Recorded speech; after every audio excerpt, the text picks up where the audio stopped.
This beauty and smile were not available for me. Now I have put this portrait behind a curtain so that nobody sees it. But for you, I am showing it. Whenever I passed her, I was very serious. But this woman was smiling at me. He says, in the beginning, I asked for his daughter's hand in marriage. And for that he has agreed. And now he will not tell me no to any other gifts that I am going to ask him.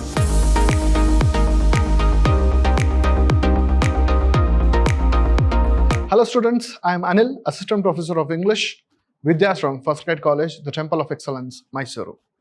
Today in this session, we are going to see a poem by Robert Browning, My Last Duchess, prescribed for B.Ba, second semester. In this module, we are going to see about the poet, the theme of the poem, the summary of the poem, and new words introduced in this poem. So this is about the poet, Robert Browning. Robert Browning is a Victorian poet. He belonged to a time where Queen Victoria was ruling England.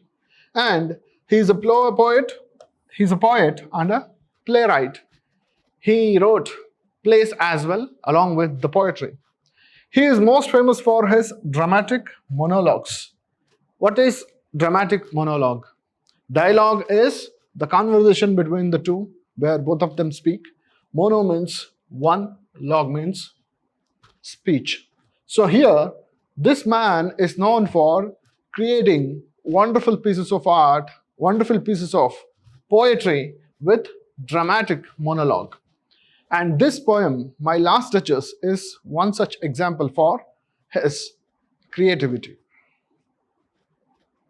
So the theme of this poem, My Last Duchess, is the Duke of Ferrara. He uses a painting of his former wife as a conversation piece.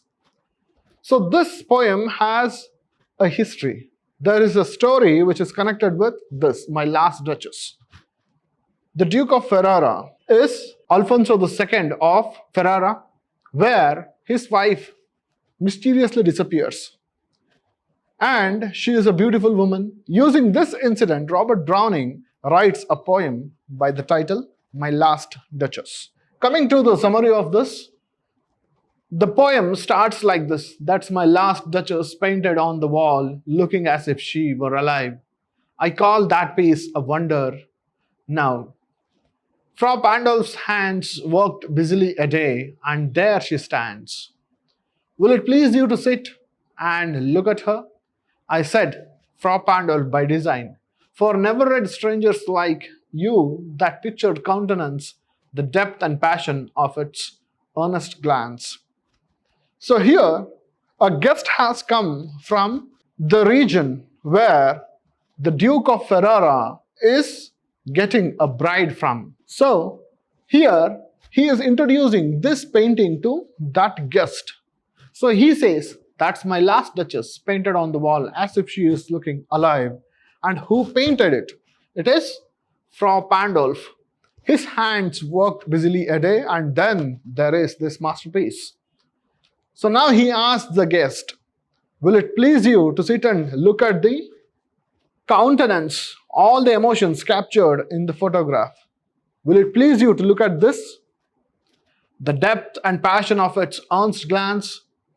But to myself they turned, since none puts by the curtain I have drawn for you. So he says, the beauty and smile which this portrait is giving, this beauty and smile were not available for me. Now I have put this portrait behind a curtain so that nobody sees it. But for you, I am showing it.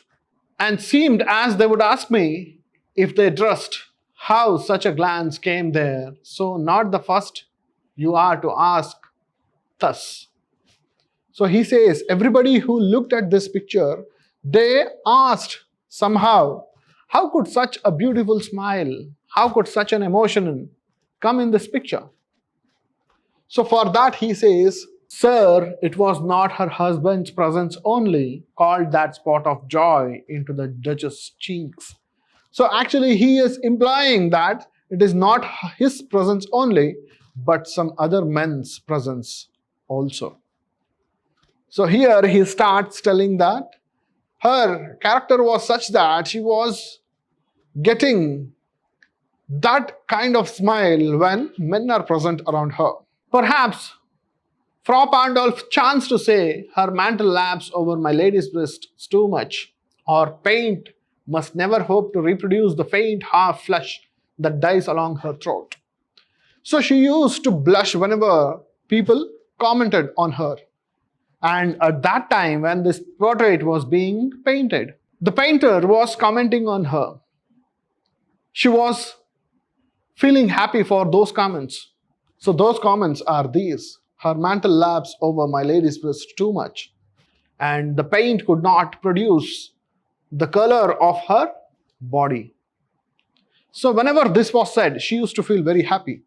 Going, he also says, such stuff was courtesy, she thought, and cause enough for calling up that spot of joy. She had a heart, how shall I say, too soon made glad, too easily impressed.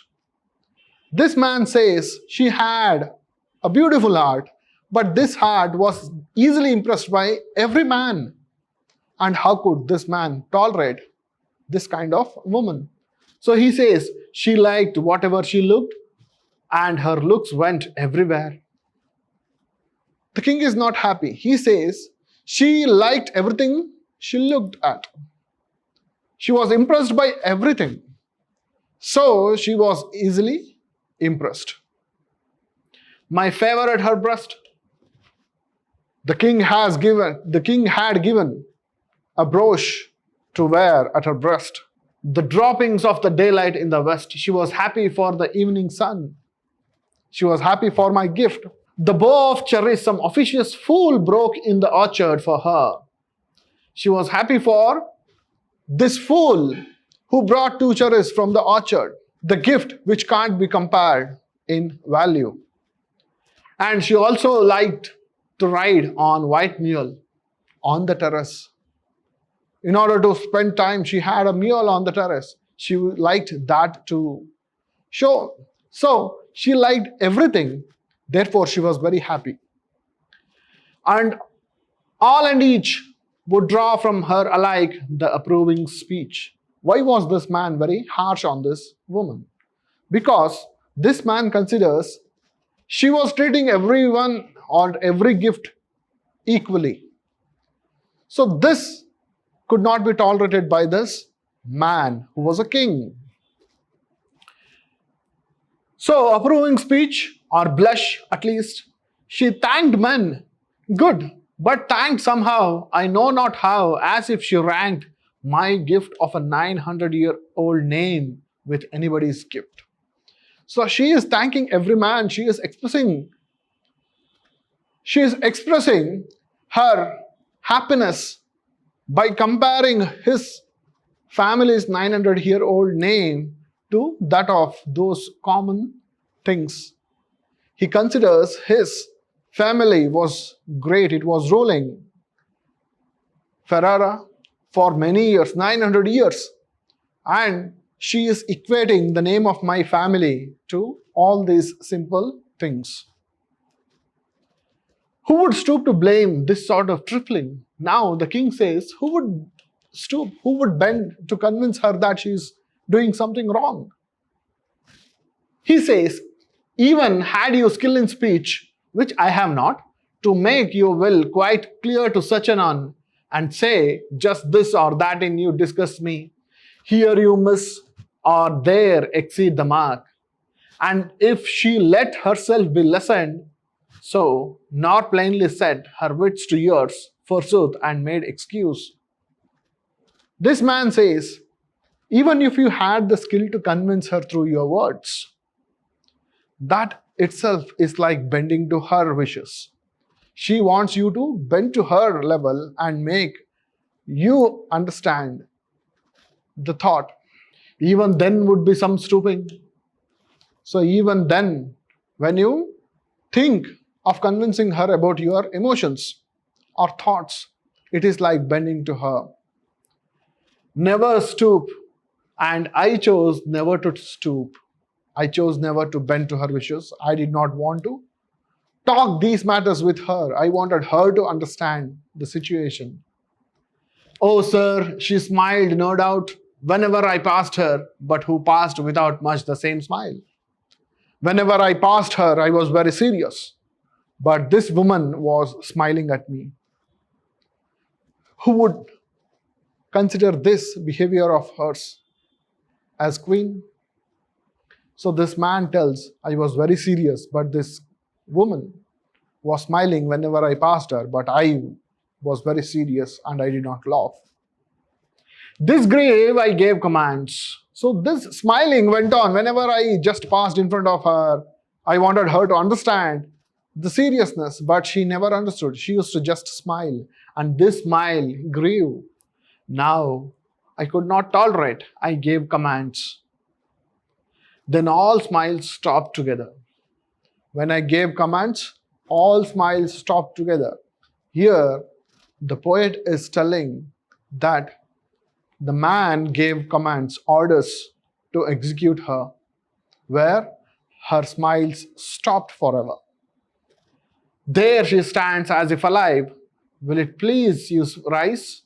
We will meet the company below then. So he tells about this woman. I gave commands, she is put to death.